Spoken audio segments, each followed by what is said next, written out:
आपके फॉलोअर्स में रवीना टंडन भी हैं एक, तो जब आप आए कितनी मुस्कुराहट आई खान साहब आपके। आप पटना से हैं ना? हाँ। हमें भी पटना पसंद है। बताइए आपके पीछे पड़ा कोई क्रेजी फैन ऐसा? आजकल के हिंदुस्तान में जो बनेगी आलिया उसी को मिलेगा कालिया। हम सफेद कुर्ता पहन लेते हैं ना तो लगता है जैसे बतासा में चिमटा घुसा हुआ है। अरे यूपीएससी ना खखोर के पूछता है कुछ हो। अब जैसे किसी को कह देंगे मामा जी तो आराम से समझ में आ जाएगा। कहेंगे हमारे बाप के सार तो कहेंगे कौन सी बोल रहा है बाप के सार। अरे मामा जी को ही बोला जाता है बाप के सार। Nice nice.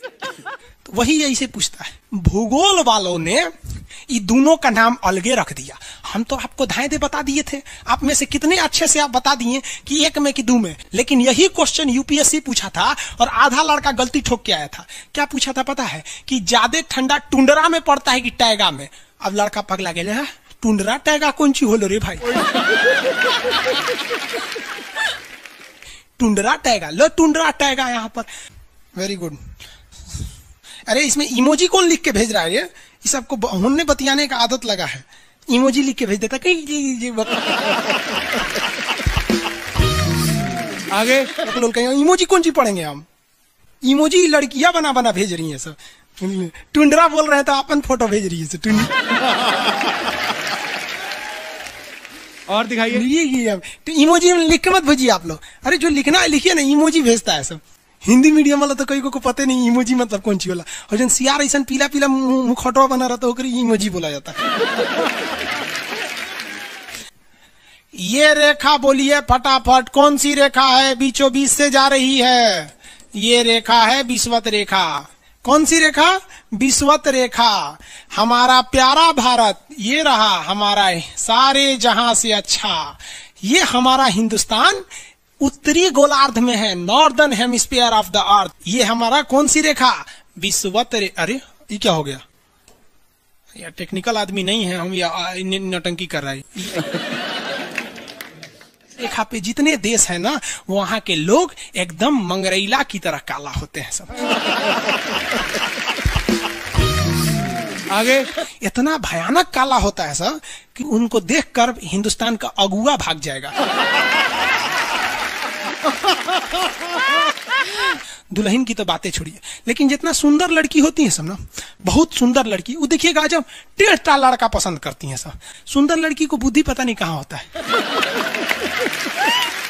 एक्चुअली भगवान जो है ना सुंदरता बनाए। देखिए अगर किसी चीज में समय देंगे तो दूसरे चीज से समय काटना पड़ेगा।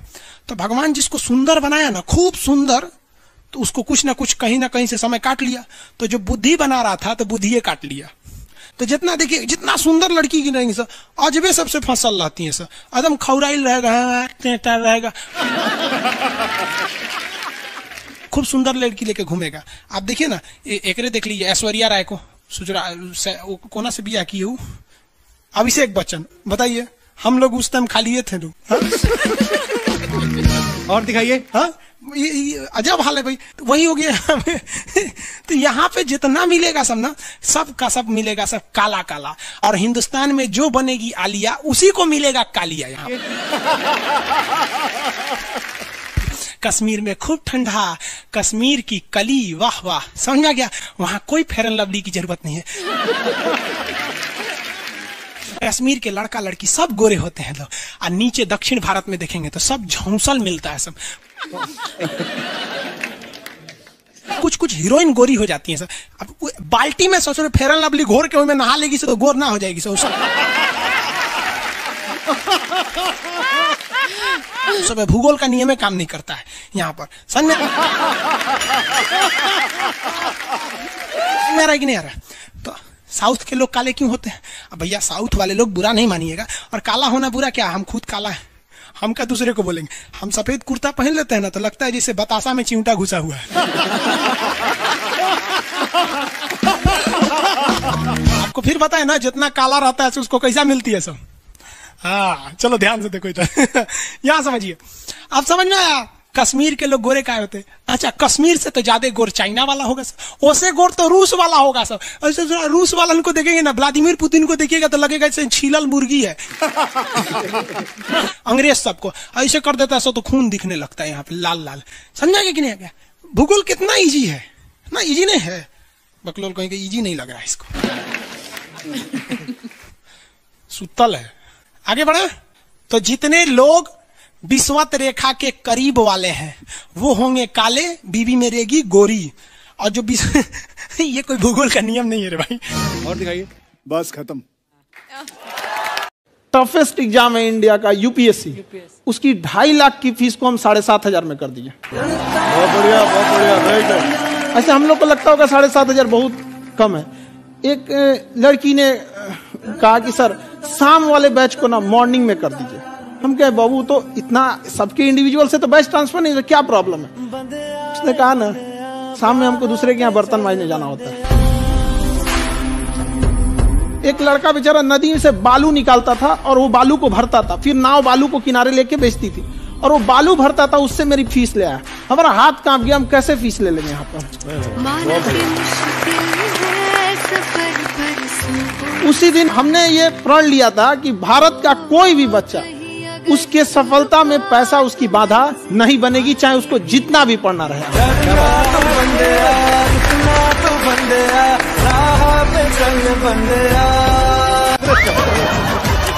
आपके फॉलोअर्स में रवीना टंडन भी हैं एक, तो जब आप आए कितनी मुस्कुराहट आई खान साहब आपके।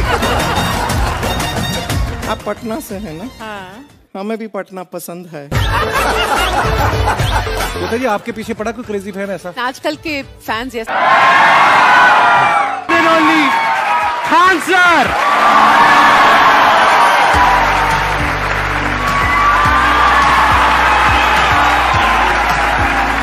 क्या हाल जी, कैसे हैं आप? सीरियल तो और ससुरा चौपट रहता है। देखो सीरियल में समझे में नहीं आता। अच्छा एक चीज कभी गौर कियो, सीरियल में ना हीरोइन जो होती है सब, यानी जो उसमें वो लीडिंग कैरेक्टर में होते हैं सब, आदमी सीरियल में झुंझुन्ना रहता है। आप सीरियल को ध्यान से देखिएगा, आदमी का रोल क्या होता है। जैसे सीरियल चालू होगा, आदमी को शीशा के सामने टाई लगाते दिखाया जाएगा, उसकी पत्नी बैग लेके खड़ा रहेगी। अगला सीन में वो ऑफिस में लैपटॉप खोला है, खत्म काम उसका, सीरियल खत्म, बाकी सब महिला। अच्छा तू खाना बनाई है, नमक झोंक देगी जा।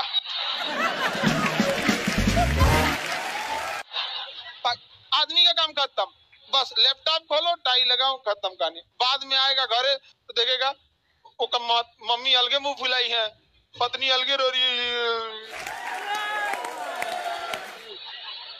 परेशान रहता है। तो सीरियल में तुम तो मेल का कैरेक्टर देखना, बेचारा इसको लिया क्या है, चुपचाप बेचारा एकदम नहीं, जाता के बीच में अनाज पिसा जाता है। समझ में आ गया कि नहीं आ गया? सब बेचारा पिसा जाता है यहाँ से। किसी को दिक्कत? आप लोग भी पिसाइएगा। इसलिए डे 1 से आप लोग हमारी बात को याद रखिएगा। डे 1 से पहले दिन से तुम लोग एकदम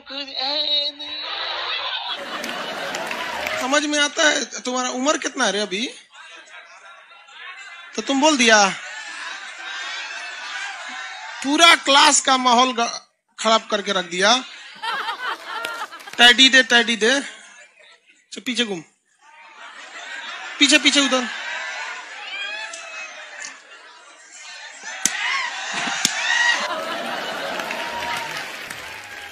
पढ़ने का उम्र है, पढ़ाई कर ले।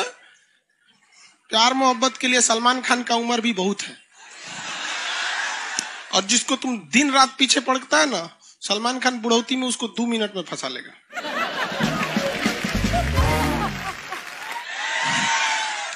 लड़की खूबसूरत हो और लड़का कामयाब हो, प्यार 2 मिनट में हो जाता है।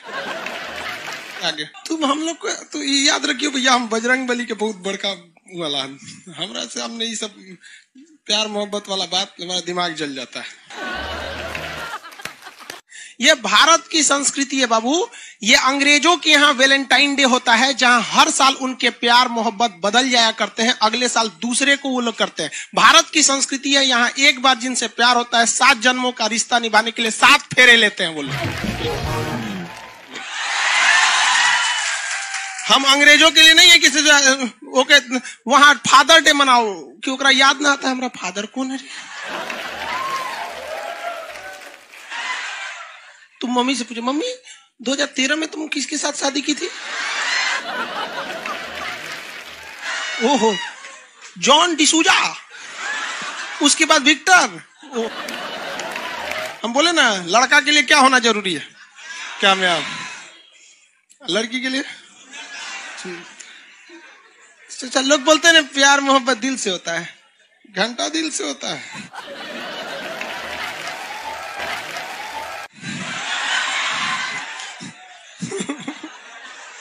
अगर प्यार दिल से होता तो सारा ब्यूटी पार्लर बंद हो चुके रहते।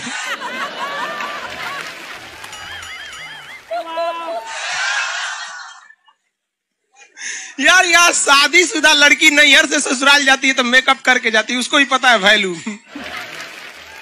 आगे और चारों ओर घूमने की स्वतंत्रता है, तो इसका मतलब थोड़ी ना कि हर जगह चल जाएंगे क्योंकि बेडरूम में घुस जाइए। कहा रे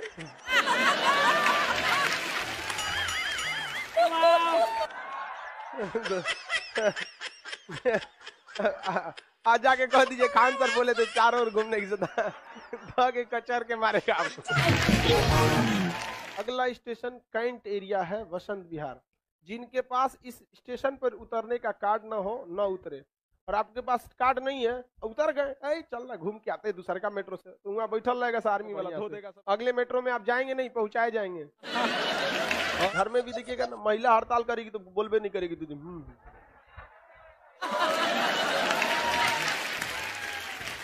सुपनेखा भी तो महिला थी नहीं थी, और हम लोग से ज्यादा चरित्रवान खुद भगवान लक्ष्मण थे। उनको नहीं पता था कि डिसिप्लिन क्या होता है, नकिया काट दिए थे। सुपनेखा का नहीं पता है। देखो लड़कियों की मेमोरी को लोग मजाक उड़ाते हैं, लड़कियों को आज भी वो बात याद है कि सुपनेखा जो प्रपोज की थी तो नाक काट लिया गया। कोई लड़की नहीं करेगी प्रपोज, उसी समय से डरी हुई है। ये डर उनके डीएनए में घुस गया है। कौन जी कहती है नहीं सर, कौन लड़की करती है प्रपोज? इस सबको समझो नहीं आता है कहां बोलना चाहिए कहां नहीं बोलना चाहिए। नहीं सर, तेरे नाम मूवी देखे, मारता है उसको चोट कहां तक चल जाता है, अंदर तक, ले गायब हो गया। गजनी देखे, हाँ मारता है तो क्या हो जाता है, पूरा उसका ब्रेन गड़बड़ा जाता है। समझ में गया कि नहीं? गल बहुत खतरनाक, दोनों ससुरा पिटाया सब लड़की के चक्कर में। प्यार करने से पहले अंजाम देख लो, यकीन ना आए तो गजनी और तेरे नाम देख लो। एक्चुअली मैचिंग भी है।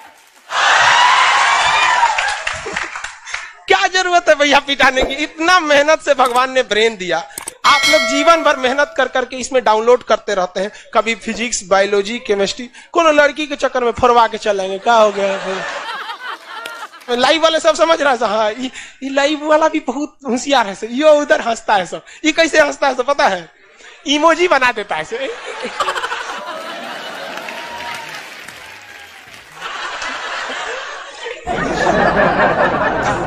डिजिटल इंडिया में भी हंसी नहीं बर्दाश्त होती, घुसियाएगा तो लाल रंग का भौकाल बना दी गई।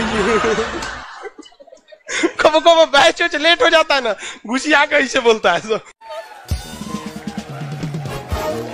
ओए खत्म हो गया। आप में से कितने लोग हैं जो बहुत एक्साइटेड हैं आज के सेशन को लेकर के? तो अब मैं जैसे ही आपको नाम बताऊंगा उनका, जो हमारे आज के गेस्ट हैं, तो आपका जो एक्साइटमेंट लेवल है वो और बढ़ जाएगा। ये बताने से पहले कि गेस्ट कौन है, मैं आपको थोड़ा सा बताता हूं YouTube के बारे में। YouTube में क्या है कि पूरे वर्ल्ड की अगर बात करी जाए तो करोड़ों चैनल्स हैं जो अलग अलग जॉनर्स में हैं, अलग अलग कैटेगरीज में हैं। उसमें से 2 बड़ी कैटेगरीज हैं, मोटिवेशन और एजुकेशन। पूरे वर्ल्ड में जो वर्ल्ड का नंबर 1 मोटिवेशन चैनल है वो मेरा है, और जो वर्ल्ड का नंबर 1 एजुकेशन चैनल है किसी इंडिपेंडेंट क्रिएटर का वो उनका है जो कि हमारे गेस्ट हैं। उनके 17 मिलियन से ज्यादा सब्सक्राइबर्स हैं। Please give an energetic and warm welcome to the one and only Khan sir.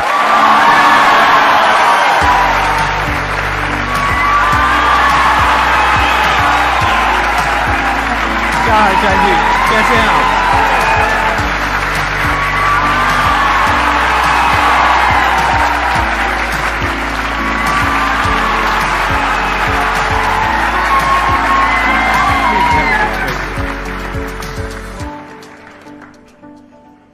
इससे पहले कि ऑडियंस आपसे कुछ पूछे या इंटरेक्ट करे, मेरे माइंड में एक क्वेश्चन है आपके लिए जी। जो बच्चे हैं वो आपके इतने दीवाने क्यों हैं, इतने पागल क्यों हैं आपके पीछे? मतलब मेरे कमेंट सेक्शन में भरा पड़ा था खान सर कब आएंगे, खान सर कब आएंगे। मतलब ऐसा क्या जादू कर दिया आपने बच्चों के ऊपर? ये सवाल हम आपसे भी पूछते हैं, हमारे पे भी इतना कमेंट आया, इतना मेरे तो ऑफिस में लोग चले आए कि सर कब जा रहे हैं। अच्छा। क्योंकि हम लोग का तो एग्जैक्ट है वही पढ़ाना है। हाँ। तो देखिए हम लोग का मेन है कि बच्चों को जो जरूरत रहती है कि अगर लड़का पढ़ने आ रहा है ना, उसके मन में कोई डाउट ना रह जाए। हम उसको कहते हैं कि हम तुम्हें पढ़ा रहे हैं, दम है तो भूल के दिखाओ, याद करके नहीं।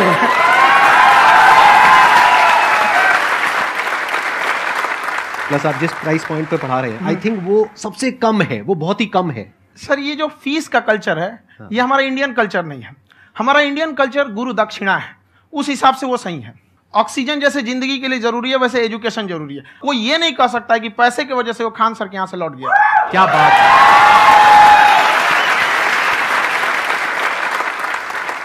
मैंने देखा कि आपका ये जो चैनल है कि ये पिछले 3 साल के अंदर अंदर ही ग्रो किया है। हमको जब चैनल शुरू हुआ तो एक दिन में हम 4-5 वीडियो बनाए। एक हमको कुछ आता, आज भी नहीं आता इतना, तो हम देख के कैमरा उमरा तो हम कंफ्यूज हो गए, बाप रे। तो हम एक ही दिन में वीडियो शूट किया, पढ़ाने वाला टॉपिक था हमको। उसके बाद कभी वीडियो नहीं, 6-7 वीडियो एक ही बार शूट कर लिए। और एक जो थे जिनका कैमरा वगैरह था, मेरे पास कैमरे भी नहीं थे उस टाइम, और कैमरा 35,000 का था। तो 6 महीना इसी में लग गया, जो 35,000 इसी में फंस जाएगा। तो उनके कैमरे से शूट किए, उन्होंने कोई चार्ज लिया, उसके बाद हम छोड़ ही दिए। लॉकडाउन लगा, तब हम कहें आप कैसे पढ़ाएंगे? वो तो 1 दिन 2 दिन करते करते अचानक लंबा हो गया। तब हमको याद आया कि ओहो मेरा एक चैनल भी है वहाँ पे। तो उस समय उस पर लगभग 30,000 सब्सक्राइबर हो चुके थे। तो जैसे लॉकडाउन लगा तो उस पर पढ़ाना चालू किया, और पता नहीं क्या लोगों को पढ़ाई में इतना इंटरेस्ट आ गया कि आपका स्टाइल ऐसा है थोड़ा सा। आप आई थिंक पढ़ाई के साथ साथ में जो बीच बीच में आप थोड़ा बहुत छोड़ते रहते हैं ना, मतलब जो एंटरटेनमेंट चलता रहता है। ये बात हम देखिए, जब हम गुलाम थे ना, तो अंग्रेजों ने एक चाल चला था कि भारत को हम फिजिकली गुलाम रखेंगे 100-200 साल, मेंटली 1000 साल कर देंगे। उन्होंने पढ़ाई का मॉडल चेंज कर दिया। उन्होंने ऐसा डिजाइन किया कि ये टीचर की रिस्पॉन्सिबिलिटी है, वो पढ़ा के चला जाए। टीचर की रिस्पॉन्सिबिलिटी यहां खत्म नहीं हो जाती। पढ़ाना तो कोई भी पढ़ा सकता है, टीचर की इससे बड़ी रिस्पॉन्सिबिलिटी होती है उसे समझाना। वो समझा कि नहीं समझा। अगर लड़का आपके समझाने के बाद डाउट रह गया तो ये आपकी गलती है। लड़का हमसे पूछता है सर इतनी भीड़ है आपके पास, तो कहे सर डाउट कैसे पूछेंगे? हम कह रहे यार तुम्हारा डाउट बचेगा तब ना पूछेगा तुम डाउट यहाँ पे।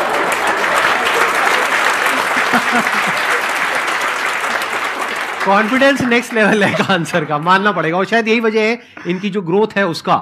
किसी ने शायद सपने में भी नहीं सोचा होगा कि पिछले 2 साल के अंदर अंदर जो आपके चैनल की ग्रोथ हुई है, जैसे आप खुद ही बता रहे हैं कि लॉकडाउन के टाइम पे आपके 30,000 के करीब सब्सक्राइबर्स थे, आज की डेट में 17 मिलियन है। और मेरा एक क्वेश्चन और है, इससे पहले कि ऑडियंस में से आपसे कोई क्वेश्चन पूछे, कि कई बार आप ऐसे भी टॉपिक्स टच करते हैं जो थोड़े से कंट्रोवर्शियल हैं या थोड़े से सेंसिटिव हैं, जिसके ऊपर बात करने की हिम्मत आई थिंक बहुत ही कम लोगों में है। तो आपको कभी ये नहीं लगता है कि कहीं ज्यादा तो नहीं हो रहा है, इसको थोड़ा रोक देते हैं, थोड़ा कम कर देते हैं? क्योंकि कोई लाइन ही नहीं है वैसे तो बोलने को, तो आप कुछ भी बोल दो, कितना भी बोल दो। हुई है कंट्रोवर्सी बहुत बार। एक्चुअली बचपन से हमको फौज में जाना था, और फौज वालों के लिए ये सब मायने नहीं रखता। उसको करना है मतलब करना है, तुम सामने कुछ भी रहो, डजंट मैटर।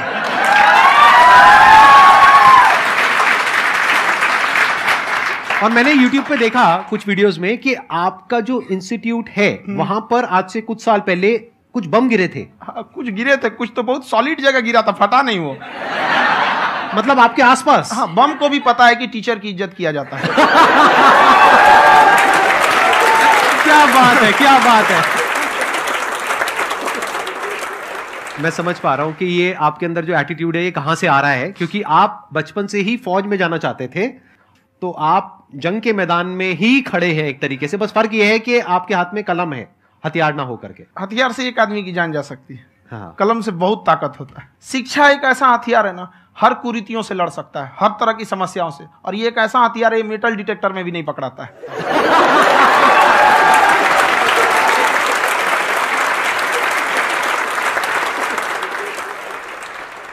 मेरा क्वेश्चन ये है कि अभी प्राइवेट ऑर्गेनाइजेशंस में पीटने का, पनिशमेंट का ये सिस्टम जो है खत्म हो गया है। हम आपके वीडियो में देखे हैं सर कि आप एक बड़ा सा रोल रखे रहते हैं, पुलिस वाला लाठी है वो, पुलिस वाला लाठी है, और स्टेज पे बुला के बच्चों को उसी से धुनाई शुरू कर देते हैं मस्त एकदम से, है ना। तो सर मतलब कि बच्चे मतलब कि डरते नहीं है आपसे, और इस तरीके से कैसे कनेक्टेड हैं आपसे, है ना। और एक और क्वेश्चन सर, यूपीएससी का जो आप अपना बैच स्टार्ट करने वाले हैं, ठीक है, उसके बारे में बताइए सर, क्योंकि मुझे मतलब कुछ इशू करना है सर, ठीक है। और संदीप सर को देख लिए, मेरा तो वैसे ही हो जाना है।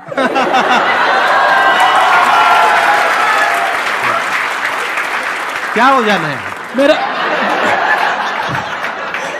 पूरा कंप्लीट करो। I'll be an IAS officer next year because I have seen you, sir. My day is like complete, sir. All the best. Thank you so much, sir. Thank you. पूरा बोला करो। Thank you. देखिए, लड़कों को जहां तक पीटने की बात है, जब पढ़ाने की बात आएगी तो उसको हम पूरे बेहतरीन ढंग से पढ़ाएंगे, लेकिन जब सजा देने की बात आएगी ना, तो वो भी बेहतरीन ढंग से होगा। ऐसा थोड़ी होगा कि बस एक ही चीज बेहतरीन ढंग से होगा। और डर का होना बहुत जरूरी है। ये डर भी अपने आप में एक मोटिवेशन है, क्योंकि जब आपके अंदर एक थोड़ा सा डर रहे ना, तो डर के भागिए मत। एक ऐसा डर जिसको आप लगे कि नहीं नहीं थोड़ा सा और करने की जरूरत है, फिर तो ये हम इसको क्रॉस कर जाएंगे आप। तो लड़कों के अंदर ये डर बनाना भी जरूरी रहता है। और रही बात यूपीएससी वाले की, जो आपने बोला, बहुत सारे लड़के वेट कर रहे हैं यूपीएससी की, क्योंकि 2-2.5 लाख फीस सारे लोग एफोर्ड नहीं कर सकते। और हमारा वही रहता है, हम तो ज्यादातर हमारे स्टूडेंट देखेंगे तो किसी के रिक्शा वाला, सब्जी वाला, यही लोग, इनको तो 2.5 लाख रुपया इनके पास पूरी संपत्ति नहीं होती है, फीस कहाँ से भरेंगे वहां पे, उसके बाद रहेंगे कहाँ से। तो ऑल ओवर इंडिया से, कश्मीर से कन्याकुमारी तक, गरीब से गरीब भी लड़का उसको पढ़ सकता है। यही कुछ 1000 रुपये मंथली, 12-14 हजार साल का पड़ेगा, खत्म हो जाएगा इतना में।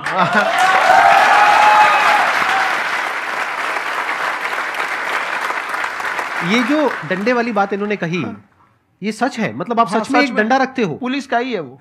और मारते हो? हाँ। कि मतलब अगर कोई लड़की छेड़ता है या ऐसा कोई भी उल्टा पुल्टा काम पढ़ाई करता लिखाई है, कुछ भी गलती करेंगे तो पिटाएंगे वो यहाँ पे, कैमरे पे, ऑन कैमरा, जैसा भी रहे, कुछ भी पिटाना तो उनको फिक्स है।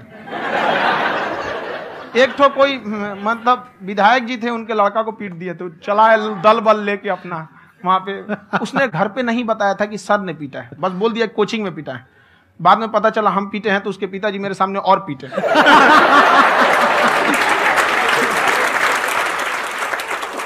सर, आपका सबसे बड़ा डर क्या है आप दोनों का? फौजी को डरे नहीं लगता है, बाकी अफसर से पूछिए। आज के सेशन से पहले कोई डर नहीं था, लेकिन अब मुझे इनकी डंडे वाली कहानियां सुन करके डर लग रहा है कि कहीं मैंने गलती से कुछ बोल दिया और इन्होंने कहीं पीछे कुछ रखा हुआ है, और यहीं आ करके अगर इन्होंने मेरी पिटाई कर दी तो बहुत बुरा हो जाएगा। तो इसलिए हमको थोड़ा डर लग रहा है।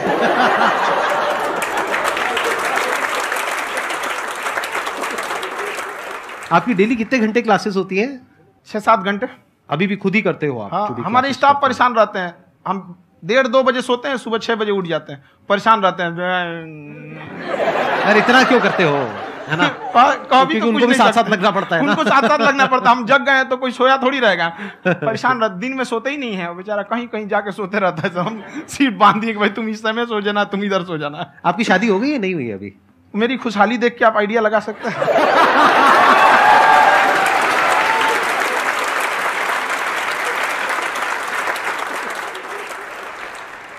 First of all I would like to say sir thank you so much to you and to your team कि आपने मुझे यहाँ आने का मौका दिया।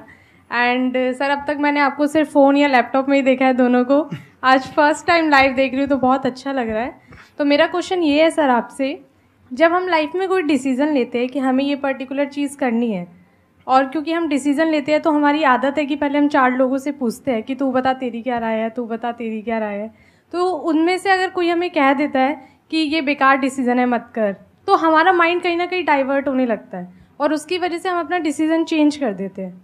तो मेरा क्वेश्चन ये है कि कैसे हम अपने डिसीज़न पे स्टिक रहे, कैसे हम जो दूसरे के ओपिनियन है उनको अफेक्ट ना होने दें अपने ऊपर। दूसरे से सलाह लेने से पहले एक बार खुद उस पर रिसर्च कर लेना चाहिए, ताकि आप सामने वाला क्या सलाह दे रहा है आपको समझ में आना चाहिए। यहाँ पर ऐसा नहीं है कि कई बार ऐसे होते हैं कि दूसरे वाले को एक्सपीरियंस होता है, तो अगर आपको पहले से आइडिया है, उसके बारे में आप बेहतरीन ढंग से रिसर्च किए हैं कि क्या इसमें प्लस पॉइंट है क्या निगेटिव है, उसके बाद आप किसी से सलाह लेने जाइए। ये नहीं कि मन में आया सीधा बताओ गड़बड़ा जाएगा। तो वहाँ पे पहले आपको R&D करना पड़ता है, समझ में आया कि नहीं। और जिंदगी हो या गाड़ी, जीतेगा वही जो टाइम पे गियर चेंज कर रहा है। तो डिसीजन चेंज करना बहुत ज्यादा गलत नहीं है। इन्होंने बहुत अच्छी बात कही है और मैं इसी बात में थोड़ा सा और ऐड ऑन करूंगा कि ये जो आपने कहा ना कि अपने डिसीजन पे स्टिक कैसे रहें, ये कोई अच्छी क्वालिटी नहीं है, क्योंकि टाइम टू टाइम आपको अपने डिसीजंस को चेंज करना होता है। जैसे आपने 4 लोगों से डिस्कस किया, कोई इंसान कुछ पॉजिटिव बोल रहा है, कोई नेगेटिव बोल रहा है, उससे फर्क नहीं पड़ना चाहिए। डिपेंड ये करता है कि वो जो बोल रहा है उसका बेसिस क्या है। क्या वो किसी नॉलेज या एक्सपीरियंस के बेस पे बोल रहा है या ऐसे ही कुछ भी बोल रहा है? ऐसे ही बोल रहा है तो फिर उसकी बात पे ध्यान क्यों दे रहे हो? अगर किसी नॉलेज या एक्सपीरियंस के बेस पे बोल रहा है, फिर चाहे वो पॉजिटिव बोल रहा है चाहे नेगेटिव बोल रहा है, दोनों ही मायने रखता है।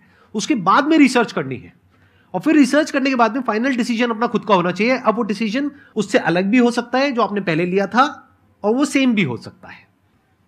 सर मेरा क्वेश्चन दोनों से है आपसे, how to deal procrastination and laziness. हमारा ब्रेन है ना, ये बहुत आलसी टाइप का, इसको आराम खोजना पसंद है। अब थोड़ा सा भी अब इसको आराम की ओर लेके चलेगा ना तो फिर उधर ही रहेगा। आप सोचेंगे 10 मिनट आराम कर लेते हैं ना, तो 10 मिनट 2 घंटा बना देगा। उसको टॉर्चर कीजिए, चल 10 मिनट बाद में। उसको आप उस पर हावी मत, वो कह रहा है कि हमको आराम चाहिए, आपको हाँ आराम मिलेगा, पहले काम फिर मिलेगा आराम। तो आप उसके हिसाब से मत चल। आपका मन कर रहा है थोड़ा सा देख लेते हैं, कोई नोटिफिकेशन आया, आप कोई काम कर रहे हैं, क्यों पहले काम कर लीजिए, बाद में देखिएगा ना नोटिफिकेशन। आप हावी मत होने दीजिए यहाँ पे। अगर आप 5 मिनट भी थोड़ा सा लूज पड़े ना, थोड़ा सा कमर सीधा कर लेते हैं, 2 घंटा बर्बाद कर दिया आपको। हावी मत होने दीजिएगा उसको अपने ऊपर। प्रोक्रेस्टिनेशन को तोड़ने का एक ही तरीका है, सबसे छोटे लेवल पे ले जा करके उस गोल को तोड़ दो। यानी वो गोल बहुत बड़ा है, उसको ब्रेक डाउन करो, उसके सबसे पहले स्टेप पे आ जाओ कि उसको अचीव करने का सबसे पहला स्टेप क्या है। जैसे गाड़ी चलाना सीखना है, उसका सबसे पहला स्टेप क्या है। अगर घर में कोई नहीं है सिखाने वाला या सिखाने वाली, तो बाहर जा करके जो गाड़ी का ड्राइविंग स्कूल है उधर जा करके पैसे दे दो। अब फंस गए ना तो फंसा दो अपने आप को। दिमाग ये लगाओ कि अपने आप को कैसे फंसाया जाए। जब हम फंस जाते हैं ना तो फिर हमको वो काम करना ही पड़ता है। Then there is no looking back. जब तक आप सोच रहे हो तब तक सोच रहे हो, उसको बोलते हैं पैरालिसिस ऑफ एनालिसिस, कि आप सोचते चले जा रहे हो अपने माइंड में, मैं ये करूंगा वो करूंगा वो करूंगा वो करूंगा, और प्रोक्रेस्टिनेट हो रहा है, वो चीज टलती चली जा रही है। तो उसको छोटे से छोटे लेवल पे ब्रेक डाउन करके उसको कर दो, दैट इज नंबर 1। और जैसे ही करना शुरू करते हो, कोशिश करो कि उसको जब तक कि आप सही से नहीं कर लेते हो उसको छोड़ना नहीं है, तो आपकी लेजीनेस भी खत्म हो जाएगी। कई लोगों को तो हमने देखा जो सप्ताह में कुछ भी नहीं करता, वो भी संडे को आराम कर रहा है।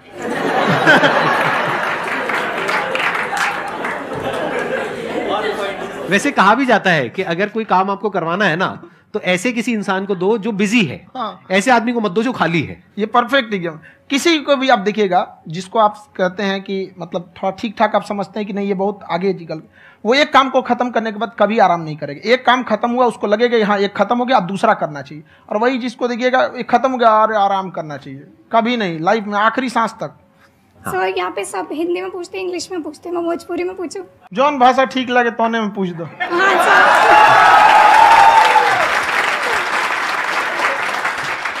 सर ये पूछे के चाहते नहीं कि जैसे हमने के पढ़ाई करे निशान, तो कभी कभी डेली टारगेट्स जो होला वो कंप्लीट ना होला।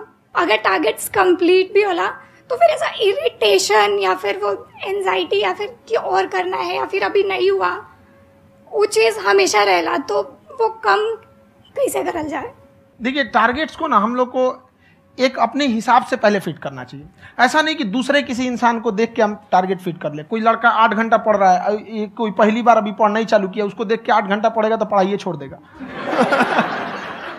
तो आप अपनी क्षमता के हिसाब से देखिए कि आप कितना पढ़ सकते हैं। अगर आपने एक घंटे को बना लिया कि हम 1 घंटा पढ़ सकते हैं, अगले 1 हफ्ते तक उसको सस्टेन रखिए। जिम में कैसे करते हैं लोग, पहले दिन उठा लीजिएगा 1 क्विंटल तो हार्ट अटैक हो जाएगा। तो वो धीरे धीरे टारगेट सेट कीजिए और अपनी क्षमता को भी देखिए। हर इंसान की क्षमता अलग है। कंगारू को देख के हाथी छलांग मारेगा, पैर तोड़ के बैठ जाएगा।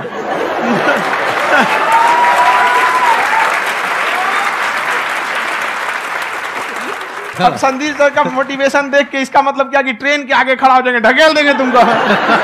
हालांकि ऐसा कर देते हैं, लेकिन ऐसा करिएगा लोग नहीं, क्षमता पता होना चाहिए।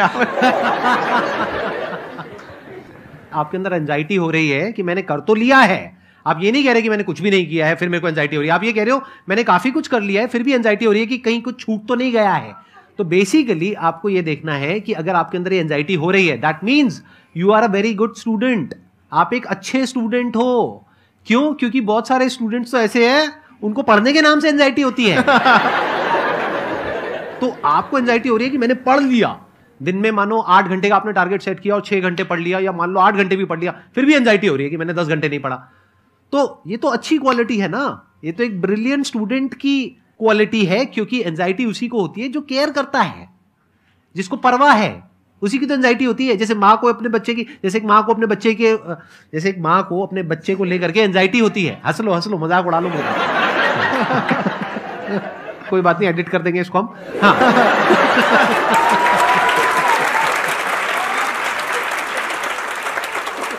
जैसे एक माँ है, उसको अपने बच्चे को लेकर के एंजाइटी होती है, थोड़ी सी भी तबीयत खराब हो जाए उसको एंजाइटी होती है, चाहे बच्चा ठीक भी है, डॉक्टर को नहीं होती है। क्यों? क्योंकि माँ को उस बच्चे से प्यार है। तो दैट मीन्स कि आप अपनी पढ़ाई को लेकर के सीरियस हो, इस वजह से आपके अंदर एंजाइटी हो रही है, विच इज नॉर्मल। जहां पर प्यार मोहब्बत होती है वहां पर थोड़ी बहुत एंजाइटी तो होती ही है ना। समझ रहे हो ना मैं क्या कहना चाह रहा हूं? आप लोग समझ रहे हो ना मैं कहां जा रहा हूं? जब वो किसी और से बात करती है तो एंजाइटी होती है ना।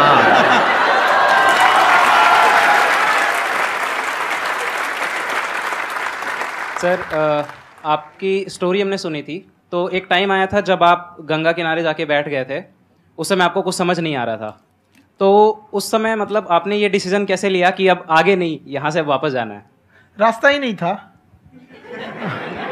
घर जाने के लिए एटलीस्ट 90 रुपए चाहिए थे, जेब में 40 रुपए थे, कैसे घर जाते हैं? और हम गंगा के किनारे चुपचाप बैठे बैठे हम कहें कि बहुत टेंशन हो गया, अब घर जाना चाहिए। रूम पे तो किराए के रूम पे ही आदमी सारे लोग रहते। गए वहाँ पे तो रूम लॉक हो गया था, तुम खटखटाए तो ऊपर से गुस्सा से बोले जो ऑनर थे, क्या टाइम हो गया है? तुम कहीं 9-10 बज रहा होगा, घड़ी देखिए तो 2 बज रहा था रात का, 2-2:30 बज गया था वहाँ। टेंशन में आप तो होता है, कई बार ऐसा समय आएगा कि लगेगा जैसे अब कुछ नहीं हो सकता है, तो इससे घबराना नहीं है। कभी कभी गुच्छे की आखिरी चाबी भी ताला खोल देती है। जो बातें आपने बताई कि घर में प्रॉब्लम्स ये तो बहुत लोगों ने फेस करी वहां पर, आप अकेले नहीं है, बहुत लोगों ने ये प्रॉब्लम्स फेस करी, बहुत तरह की प्रॉब्लम्स देखी, बहुत तरह की स्ट्रगल्स देखी, लेकिन वो सब इतने कामयाब नहीं हो पाए जितने कि आप हुए। तो आपके अंदर ऐसा कुछ ना कुछ है जो औरों के अंदर नहीं है, तो वो मैं जानना चाह रहा हूं कि वो ऐसा क्या था जहां से कि आपका दिमाग यहां तक सोच पा रहा है कि मैं पूरे इंडिया में इतने बड़े लेवल का चेंज लेकर के आ सकता हूं, एजुकेशन फील्ड में रेवोल्यूशन लेकर के आ सकता हूं। ये सोचना ही बहुत लोगों के बस का नहीं है। मेरी एक खुद की थिंकिंग, अगर हमको कोई 100 रुपए किसी काम के लिए दिया, हम सबसे यही कहते हैं, तो हम कोशिश करते हैं उसे 200 का रिटर्न दे। अगर कोई हमसे 200 रुपया फीस दे रहा है, 250 दे रहा है, तो हम उसको ये कोशिश करते हैं कि तुम्हें ऐसा लगे कि नहीं भैया हमने 10-20 हज़ार का पढ़ लिया यहाँ पर, वो ईमानदारी से कभी कमी नहीं। और हमेशा अगर हम प्रॉमिस X का करते हैं तो डिलीवर 4X करना चाहते हैं। ध्यान से सुनना और ध्यान से समझना इस फर्क को, अगर आप समझ पाए तो बहुत आगे जाओगे लाइफ में। एक वो होते हैं जो ये सोचते हैं कि हमें सब कुछ मिल जाए, हमें कुछ भी करना ना पड़े। दूसरी कैटेगरी होती है लोगों की जिनको जितना मिलता है उसमें भी चोरी चकारी करते हैं या कोशिश करते हैं कि उससे कम दे सामने वाले को जितना कि हमें मिल रहा है। तीसरी कैटेगरी होती है लोगों की जो इनके जैसे लोग होते हैं, वो क्या करते हैं, वो ये सोचते हैं कि अगर मैंने किसी से 1 रुपए भी लिया, देखा जाए तो 200-250 रुपए कुछ भी नहीं होता है, 200-250 रुपए अगर मैंने लिया तो कैसे उसको 400 रुपए की वैल्यू दूं। ये जो थिंकिंग है ना, यही एक फर्क होता है एक ऐसे इंसान में जो बहुत आगे निकल जाता है और उस इंसान में जो मीडियोकर रह जाता है। आप अपने आप को अपने आप के ऊपर समय दीजिए, उसको डेवलप कीजिए। जब आप अपने आप के ऊपर खर्च करते हैं तो आने वाले समय में लोग गूगल पे आपको सर्च करते हैं। क्या बात है सर, ये आपने अभी बनाया है या ये कोई पुराना आपका वो है? बनते रहता है, इसे फ्लो में बन जाता है। आपके अंदर ना सर एक कवि छुपा हुआ है कहीं ना कहीं जो बाहर आना चाहता है। कभी ना कभी आपने सोचा होगा कुछ? हाँ, कभी कभी देखिए, एक चीज है, संगत का बहुत अच्छा असर पड़ता है। ये चीज को हमेशा, संगति का मतलब लोग हल्के में ले लेते हैं। संगति का मतलब होता है संग संग गति। तो अच्छे लोग के साथ रहेंगे तो संग संग अच्छी गति होती जाएगी, खराब में रहेंगे तो ये भी होता है। बट अपने आप को थोड़ा सोचना चाहिए कि हम केवल जी के मर जाएं इसके लिए नहीं आए हैं। लोग कहते हैं कि सर नाम क्यों नहीं बताते अपना। हमारी एक ही सोच है कि जाने के बाद इस दुनिया से हमको मतलब एक चीज देना चाहते हैं स्टूडेंट्स को कि वो याद करें कि इस पैसे की भाग दौड़ की दुनिया में हर कोई दोनों हाथ से लूटने में लगा है, खाली हाथ जाने के लिए, ये सबको लगा है। तो हर कोई को ये सोचना चाहिए कि था कोई इंसान जो इतने कम फीस में इतनी शिक्षा जो महंगी थी, जो कमाने का रास्ता था, उसको भी एकदम कंपटीशन इतना कर दिया कि अब लोगों को अपनी फीस बढ़ाने में डर लगता है कि अरे यार, लड़का कमेंट करता है कि खान सर इतना ले रहे हैं, आप बहुत बड़ा टीचर हो गए।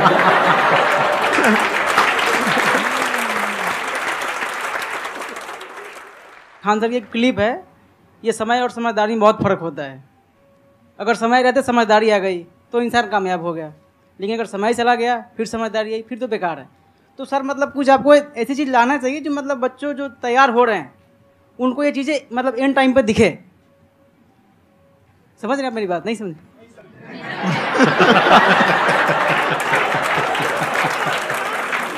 यही होता है सर का मोटिवेशन ज्यादा हो जाता है।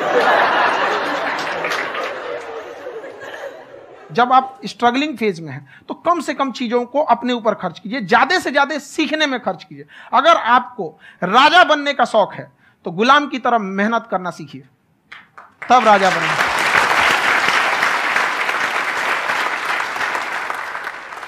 ये दुख, ये दर्द, ये सब तेरे अंदर है। तू अपने बनाए इस पिंजड़े से बाहर निकल के देख, तू अपने आप में एक सिकंदर है।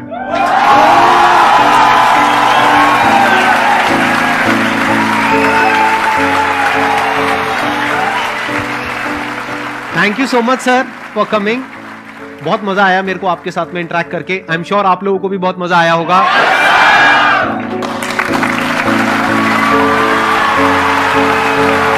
Thank you so much ji.